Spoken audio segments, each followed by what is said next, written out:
Hello friends, welcome to my channel creating wealth. तो आज मैं आपके लिए लेके आया हूँ पावर सेक्टर से एक स्टॉक जिसके बारे में आज हम डिटेल्ड एनालिसिस करेंगे, जानेंगे कि कंपनी किन प्रोडक्ट्स में डील करती है, कंपनी के आगे क्या फ्यूचर प्लान्स हैं और फ्यूचर प्लान्स को देखते हुए कंपनी के शेयर का क्या टारगेट हो सकता है। तो चलिए स्टार्ट करते हैं। कंपनी का नाम है NTPC, national thermal power corporation. और पावर सेक्टर में इस कंपनी की एक अपनी एक अलग ही जगह है। बढ़िया परफॉर्मेंस, अच्छा खासा कंपनी जो है एक पावर जनरेट कर रही है आने वाले टाइम के लिए। और आने वाले टाइम में जिस तरीके से डिमांड आती हुई दिखेगी इलेक्ट्रिक व्हीकल्स के लिए, बुलेट ट्रेन के लिए, हाई स्पीड ट्रेन के लिए, मेट्रो ट्रेन के लिए, तो आने वाले टाइम में पावर एक हमारे लिए एक बहुत ज्यादा जरूरी रहेगा। और उसी के लिए ही कंपनी जो है एक अच्छा खासा आगे एक हाई स्किल में एक पावर जनरेट करती हुई दिख रही है और पावर जनरेट करेगी।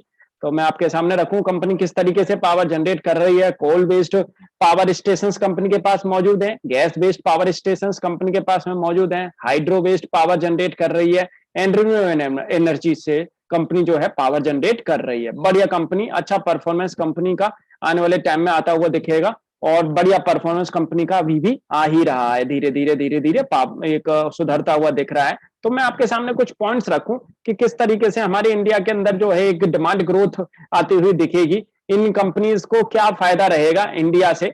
तो देखेंगे तो growing demand, India ranked 6th in list of countries to make significant investment in clean energy by allotting 90 billion US dollar in between 2010 to 2019। तो 2010 से 2019 तक कंपनी ने एक अच्छा खासा एक क्लीन एनर्जी पे एक इन्वेस्टमेंट किया है। और growing population along with increasing electrification and per capita usage will provide further impetus.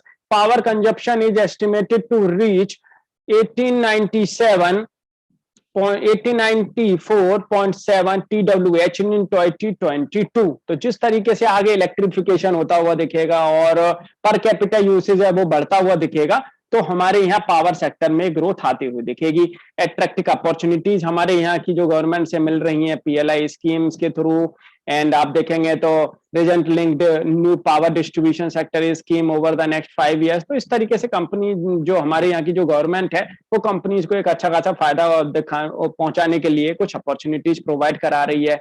Policies support कर रही हैं, हमारे यहाँ की जो गवर्नमेंट की जो पॉलिसीज हैं वो भी इनको सपोर्ट कर रही हैं। जिस तरीके से आप देखेंगे तो दीनदयाल उपाध्याय ग्राम ज्योति योजना एंड गांव तक पावर को पहुंचाने का जो काम चल रहा है, integrated power development scheme IPDS are expected to augment electrification across the country. तो हमारी यहाँ पूरी पूरी जहां गांव तक अभी पावर नहीं पहुंच पाई है वहां तक पावर पहुंचाने का जो काम चल रहा है, तो इससे भी पावर आगे एक डिमांड में रहने के लिए पूरे के पूरे चांसेस हैं। तो अभी फिलहाल एनटीपीसी ने एक टारगेट और सेट किया है कि वो 60 गीगावाट तक का रिन्यूएबल एनर्जी कैपेसिटी अपनी कर लेंगे 2032 तक। तो कंपनी उस काम में भी लगी हुई है और कंपनी का ये गोल है और कंपनी इसको आगे अचीव करती हुई दिखेगी। State owned NTPC limited, India largest power generating company under a ministry of power, has become the first energy company in the energy domain in India to declare its energy compact goals as part of UN national high level dialogue on energy। तो company 60 gigawatt तक की capacity जो है install कर लेगी renewable energy में 2032 तक। और कंपनी इस पे काम पूरा का पूरा कर रही है। धीरे धीरे धीरे धीरे ये इसको आगे ग्रोथ दिलाने का काम करेंगे और जिससे कंपनी एक अच्छा खासा आगे एक रेवेन्यू जनरेट करती हुई दिखेगी और पावर सेक्टर में एक अपनी वो इमेज बनाते हुए देखेंगे। This development will improve to be huge boost for nation largest energy producer that will catapult its position in the green energy map of the country. Power generation, India power sector is one of the most diversified sector है world में। Source of power generation range from conventional sources such as coal, ignite, natural gas, oil, hydro and nuclear power to viable non-conventional resources such as wind, solar and agriculture and domestic waste. Electricity demand in the country has increased rapidly and is expected to rise further in the years to come. In order to meet the increasing demand for electricity in the country, massive addition to the installed generating capacity is required। तो धीरे धीरे जिस तरीके से हमारे यहाँ electricity की demand बढ़ेगी, इलेक्ट्रिक व्हीकल्स के रिगार्डिंग, एंड हमारे यहाँ जो आगे बुलेट ट्रेन, मेट्रो ट्रेन, तो उनसे क्या है कि हमारे यहाँ इंडिया में इलेक्ट्रिसिटी की डिमांड एक बढ़ती हुई दिखेगी। तो ये जो कंपनी जिस पे काम कर रही है, इसीलिए कंपनी जो है आगे एक अपनी कैपेसिटी को एनहेंस कर रहे हैं, अपनी कैपेसिटी को बिल्ड कर रहे हैं, जिससे कि हमारे इंडिया की जो है पावर की जो कमी रहेगी, आगे आने वाले टाइम में पावर की जो डिमांड रहेगी, उसको कंपनी जो है ये पूरा करती हुई दिखेंगी। और आने वाले टाइम में कंपनी जो है पावर एक्सचेंज भी जो करते हैं, अपने जो है अगल बगल की जो कंट्रीज जो है उनको भी पावर जो है प्रोवाइड कराते हुए दिखते हैं। तो उसके लिए भी कंपनी को एक अच्छा खासा फायदा मिलता हुआ दिखेगा। उसके हिसाब से भी एनटीपीसी मैं आपके सामने रखूं, शेयर की आप देखेंगे तो फेस वैल्यू 10 है, 133 की बुक वैल्यू है, शेयर अभी उससे नीचे ही काम कर रहा है। 16 की आप देखेंगे तो ईपीएस कंपनी की है, पी अगर देखेंगे तो सेक्टर पी करीब 19 की सेक्टर पी है। डिविडेंड यील्ड देखेंगे, बहुत सॉलिड डिविडेंड यील्ड है कंपनी के पास में, बढ़िया डिविडेंड प्रोवाइड कराती है कंपनी। एंड मैं आपके सामने रखूं तो यहाँ पे आप डिविडेंड देखेंगे तो रेगुलर डिविडेंड कंपनी जो है पे कर रही है। बोनस आप देखेंगे तो 2019 में इन्होंने अभी हाल फिलहाल में बोनस भी प्रोवाइड किया है। एनुअली अगर आप प्रॉफिट देखें तो कंपनी का एनुअली प्रॉफिट आप देखेंगे यहाँ पे बढ़ता हुआ दिख रहा है। एंड डेप्ट भी कंपनी धीरे धीरे अब कम करने लग गई है। एंड क्वार्टरली अगर आप प्रॉफिट देखेंगे तो वो बहुत ही सॉलिड आ रहा है। क्वार्टरली प्रॉफिट देखें, ईपीएस देखें, हर तरीके से ग्रोथ देखने को मिल रही है। शेयर होल्डिंग पैटर्न अगर आप देखेंगे तो मैं आपके सामने रखूं तो 51% करीब करीब गवर्नमेंट ऑफ इंडिया के पास में इसकी होल्डिंग मौजूद है, एंड 34% एफआईआई डीआईआई के पास में, एंड 12% एफआईआई के पास में होल्डिंग्स मौजूद है। तो एक अच्छी खासी होल्डिंग गवर्नमेंट ऑफ इंडिया के पास में मौजूद है। और जिस तरीके से पीएसयू स्टॉक्स में एक अच्छा खासा एक रुझान देखने को मिल रहा है, ये शेयर भी आगे एक जबरदस्त रैली दिखा सकता है।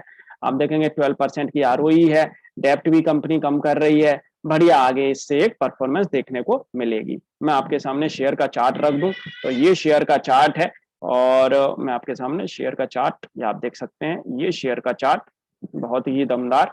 और अब मैं मंथली आपके सामने एक बार चार्ट रख दूं तो आप देखेंगे ये कंप्लीट शेयर का चार्ट है। शेयर ने यहाँ पे जब ये हाई लगाया था उसके बाद में शेयर काफी डाउन गया है, और वहीं के वहीं अभी ये एक इसी वाली रेंज में काफी टाइम से कंसोलिडेशन कर रहा है। तो देखेंगे ये शेयर का लाइफ टाइम हाई, उसके बाद में ये लगा है लो, और ये हाई लगने के बाद में ये जो लो लगा है, ये अभी तक 61.8% के रेजिस्टेंस के ऊपर शेयर नहीं निकल पाया है। और यहाँ पे इसको जो हर्डल्स मौजूद जो आएंगे, हर्डल्स आगे एक तो आएगा 156 के आसपास, और एक जो हर्डल इसको मिलेगा वो मिलेगा 184 के आसपास।